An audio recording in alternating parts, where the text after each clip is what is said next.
Assalamualaikum warahmatullahi wabarakatuh. Oke teman-teman, kali ini kita akan belajar analogi padanan kata, di mana jenis soal analogi padanan kata ini digunakan dan dikeluarkan dalam ujian-ujian masuk sekolah kedinasan, CPNS, BUMN, dan beberapa perusahaan. Oke, cara menyelesaikan jenis soal analogi padanan kata ini adalah dengan membuatkan kalimat.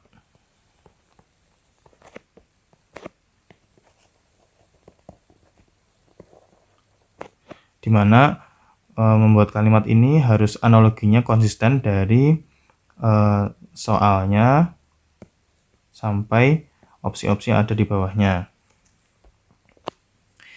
Oke, kita coba sepatu jalan. Kira-kira kalimat apa yang bisa kita bikin dari sepatu dan jalan ini? Yaitu misalnya ya, sebenarnya teman-teman bebas bikin kalimatnya apa, asalkan konsisten dari soal sampai ke opsi-opsi jawaban. Misalnya kayak sepatu untuk berjalan. Di sini sepatu untuk berjalan. Dimana di sini misalnya harus kalimat aktif. Maksudnya apa? Katanya harus jenis yang aktif, bukan pasif kata kerjanya. Oke, untuk huruf A, mari kita coba buku untuk baca. Kurang tepat ya, buku untuk dibaca. Kenapa kok ini nggak tepat? Karena bacanya menjadi kata kerja yang pasif, untuk dibaca. Jadi ini bukan. Kemudian pensil untuk makan, ini sudah nggak masuk akal, sudah nggak logis. Sisir untuk rambut, ini juga enggak. Garpu untuk makan, nah ini cocok. Makannya sendiri sudah merupakan kata aktif. Kemudian sandal untuk jepit, ini enggak masuk akal, enggak logis. Jadi jawabannya nomor 1 ini adalah D. Gitu ya contoh cara mengerjakannya. Kemudian kita masuk misalnya contoh nomor 2. Contoh nomor 2 ini yaitu sapu bersih. Setelah disapu menjadi bersih gitu ya teman-teman. Setelah disapu menjadi bersih. Oke, coba kita cari analogi yang bisa memakai yang juga konsisten dengan soal. Setelah dilap jadi kering, ya cocok ya. Coba ini kan sebenarnya kan sudah ketemu jawabannya nih sepertinya, tapi kita coba di opsi-opsi yang lain apakah juga sudah benar nggak cocok. Babi rakus jadi rakus. Setelah babi rakus, ini nggak pas. Setelah uang jadi bank, nggak pas. Setelah tubuh, ini juga nggak pas. Setelah foto jadi bingkai, ini nggak pas. Jadi cocok. Jawabannya adalah di opsi A.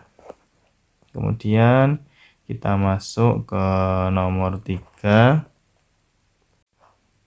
Untuk nomor 3, diameter dan lingkaran. Lingkaran ini jenis apa? Bangunnya ya. Terus diameter ini yang membagi lingkaran sama besar. Oke, ini segi 4 dibagi 2 sama besar oleh diagonal. Ini cocok ya teman-teman.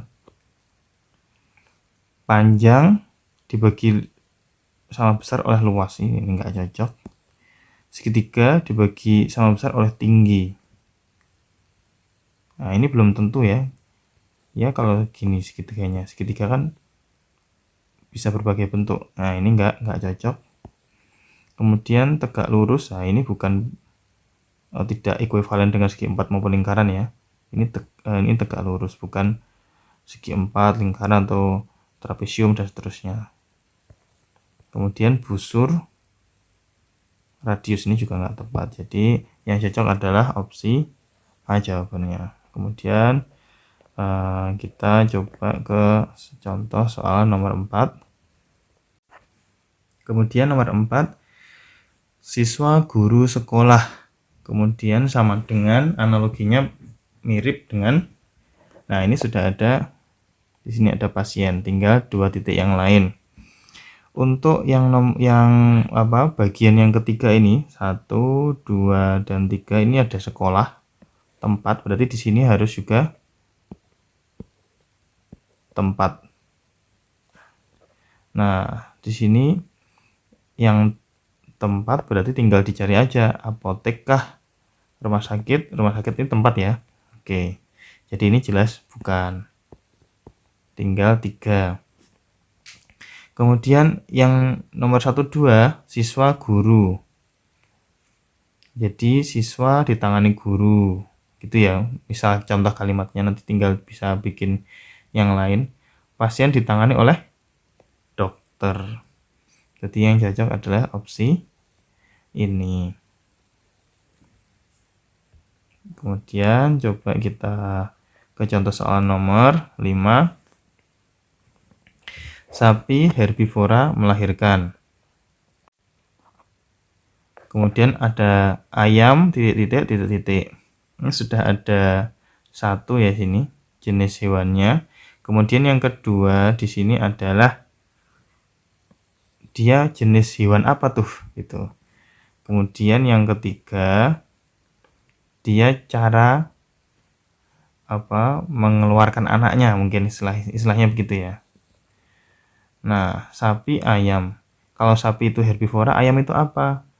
Ayam itu omnivora. Dia pemakan segala, bisa memakan diantaranya biji-bijian, bisa memakan diantaranya hewan. Ya, jadi omnivora. Omnivora ini juga omnivora. Kemudian ini kalau sapi itu melahirkan, ayam itu bertelur. Jadi yang cocok adalah B.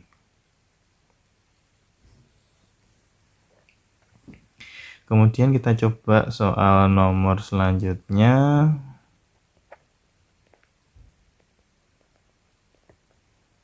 Oh, ada di halaman selanjutnya.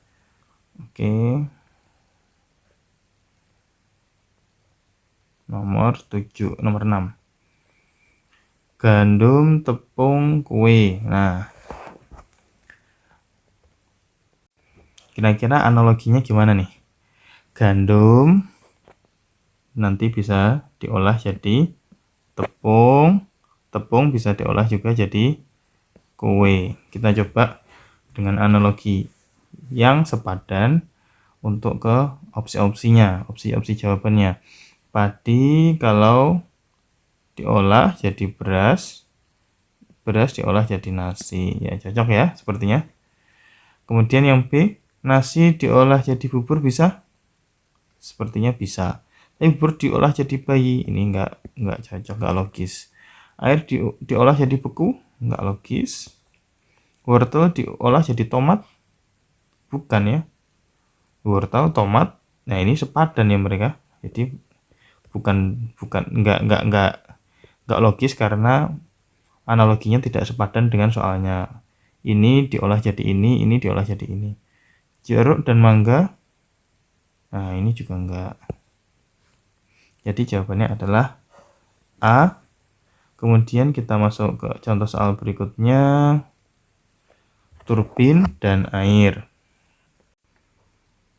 Oke, turbin dan air ini mungkin kalimatnya turbin mendapatkan energi dari air, energi mekaniknya dari air.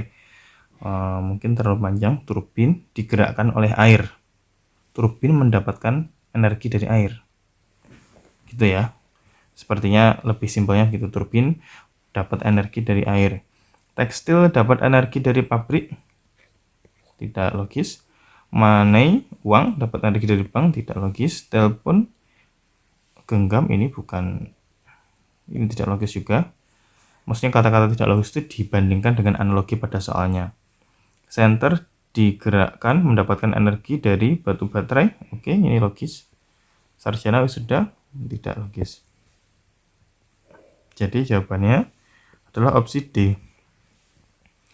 Kemudian kita masuk ke contoh soal berikutnya, murid buku perpustakaan. Ini kalau yang ini kan ada 1, 2, 3.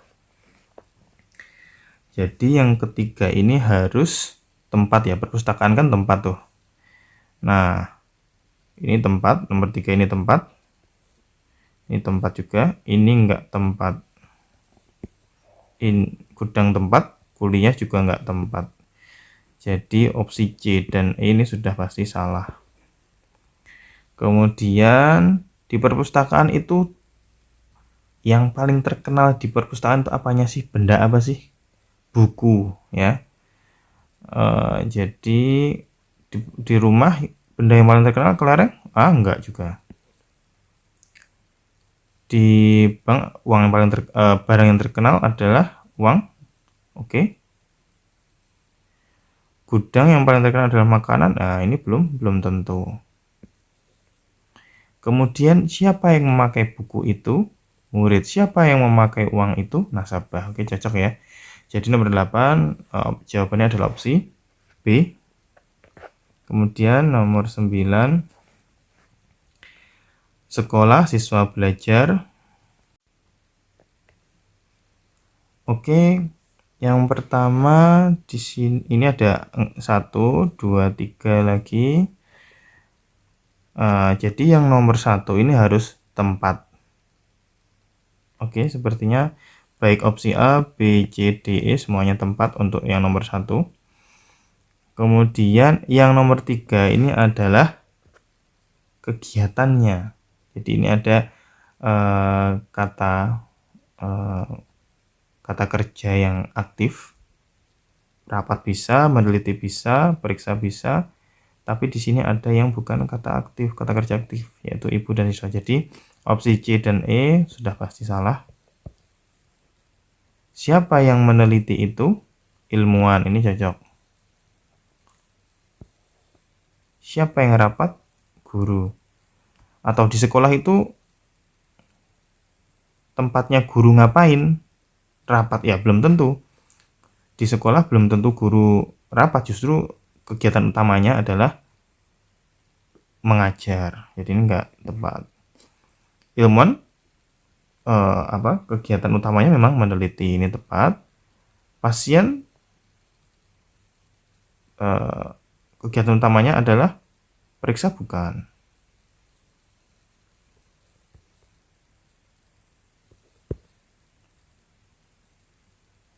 Oke.